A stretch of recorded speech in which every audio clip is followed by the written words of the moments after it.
ภาพนี้บ่งบอกตัวตนของหลาน้อยอุ๋งอิง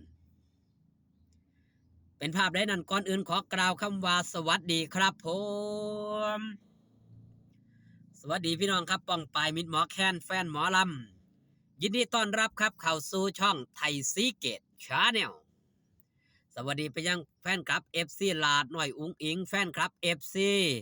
สาวน้อยเพชรบันแพงสู้ขู่สู้คนเด้อครับเด้อมาหอดจอดถึงครับยินดีต้อนรับเข้าสู่ช่องไทยซีเกตขอบคุณที่เข้ามาเบิงขอบคุณที่เข้ามาแย่งเด้อครับเด้ออากาศเปลี่ยนแปลงเบิ่งแย่งสุขภาพกันครับในช่วงนี้มาบอกหอดจอดถึงครับภาพที่บ่งบอกความเป็นโตเป็นตนของหลาน้อยอุ๋งอิงผมเชื่อได้เลยว่าหลายคนฮักหลาน้อยอุ๋งอิงเพราะสิ่งนี้มือขึ้นสาวหน่อยเพชรบันแพงเล่นที่วัดพรหมรังสีจังหวัดลพบุรีพี่น้องมิตรหมอแค้นแฟนหมอลำผู้ใดได้เบิงครับทางช่องเสียนนท์เสียวบอสโจนี่แหละในขณะที่ลาน้อยอุ๋งอิงได้ไปเฮ็ดบุญเฮ็ดท่านเฮ็ดบุญก่อน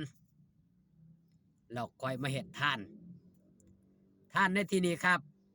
เป็นภาพที่ลาน้อยอุ๋งอิงนี่ได้ขอเงินแม่หน่อย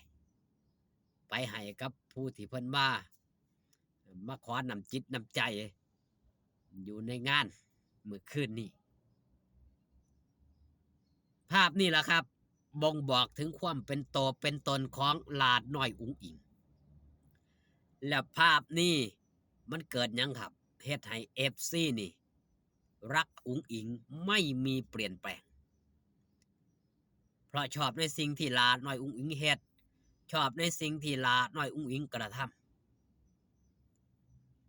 ภาพที่เอฟซีแฟนคลับคุ้นเคยมาตั้งแต่แรกเริ่มเฮาสิได้เห็นว่าหลาน้อยอุ๋งอิงนี่เป็นแบบนี้ชอบที่จะให้ทานแก่คนยากไร้ชอบที่จะซอยเหลือเจือจานผู้ที่ตกทุกข์ได้ยากผู้ที่ลำบากลำบนส่วนหนึ่งครับเสือในเรื่องจิตใต้สำนึกเพราะหลาน้อยอุ๋งอิงก็เป็นส่วนหนึ่งครับที่เคยไปขอแบบไหนครับแบบร้องเพลงเพราะฉะนั้นเป็นนังขอหลาน้อยอุ๋งอิงนี่ใช้เสียงเพลงในการขอนำจิตนำใจจากผู้ที่เพิ่นมาฟังผู้ที่เพิ่นผ่านไปผ่านมาตามตลาดนัดเลยเห็นอกเห็นใจเกี่ยวกับความยากลำบากของผู้คนที่เพิ่นสถานภาพที่ยังครับสภาพของแต่ละคนเนาะมันก็บ่คือกันความเป็นอยู่บ่คือกันหลายคนต้องต่อสู้ดิ้นรนคือหลาน้อยอุ๋งอิงผ่านความยากลำบากมาก่อนนี่ล่ะเลยรู้สึกเห็นอกเห็นใจบุคคลเหล่านี้เป็นอย่างมากภาพแบบนี้เฮาเห็นจนชินตาครับสำหรับมิตรหมอแคนแฟนหมอลำและก็เป็นภาพที่สร้างความประทับอกประทับใจให้กับแฟนคลับ FC หลายผู้หลายคนถึงกับไปคอมเมนต์ว่าสิ่งนี้ล่ะที่บ่ฮักหลาน้อยอุ๋งอิงได้จังใดเพราะหลาน้อยอุ๋งอิงเป็นแบบนี้หลายคนมาคอมเมนต์รักเธอตลอดไปแบบนั้นแบบนี้ครับคือสิ่งที่หลาน้อยอุ๋งอิงเฮ็ดสิ่งที่หลาน้อยอุ๋งอิงกระทำนี่มันเป็นความจริง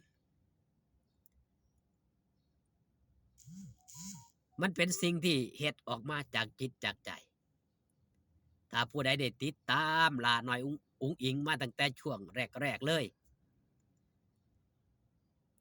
เมื่ออุ๋งอิงไปตามงานต่างๆนี่อย่างช่องเสียนนท์นี่ละช่องพ่อการใช้นี่เฮาก็สิได้เห็นอยู่เรื่อย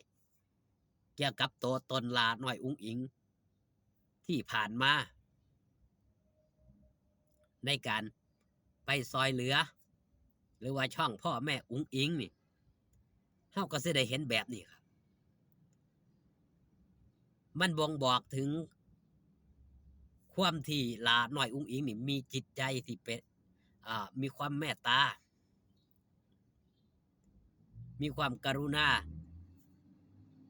เว้าง่ายๆครับครบในองค์ธรรมนั่นคือพรหมวิหารสี่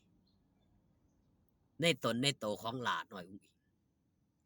เป็นสิ่งที่หลาน้อยอุ๋งอิงนี่ได้ซึมซับ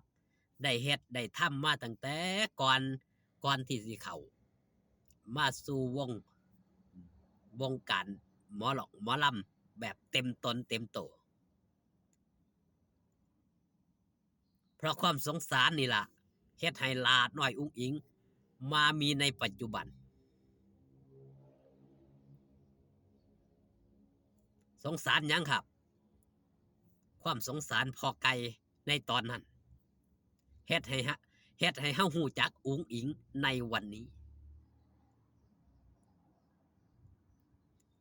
ถ้าเกิดหลาน้อยอุ๋งอิงมองผ่านในสิ่งนี้เฮาก็สิบ่มีโอกาส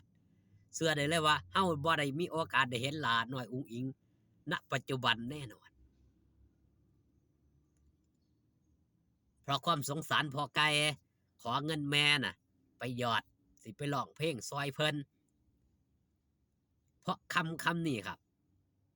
เฮาจึงเห็นหลาน้อยอุ๋งอิงณปัจจุบันแล้วเฮาได้มีความสุขในปัจจุบันหลายผู้หลายคนได้เบิ่งหลาน้อยอุ๋งอิงมีกำลังใจในการต่อสู้ชีวิตมีกำลังใจในการหยังครับในการใช้ชีวิตเพราะเบิ่งแล้วมันมีแต่ความสุขมันบ่มีเรื่องซีเรียสบ่มีเรื่องที่สิเฮ็ดให้ทุกข์ใจเพราะชีวิตของหลาน้อยอุ๋งอิงมันเป็นเรื่องราวของแรงบันดาลใจให้กับหลายผู้หลายคนได้มีกำลังใจในการต่อสู้ชีวิตต่อในการดำรงชีวิตในการดำรงชีพบ่ว่าจะเป็นเด็กน้อยบ่ว่าจะเป็นผู้ใหญ่เมื่อมาเบิ่งหลาน้อยอุ๋งอิงเฮาสิเห็นมุมมองในด้านบวกมากกว่าพลังลบเอาสำหรับคลิปนี้ฝากตอนเรื่องเล่าดีๆเอาไว้แต่เพียงส่ำนี้ครับพี่น้องพอกันคลิปหน้าสบายดีครับผม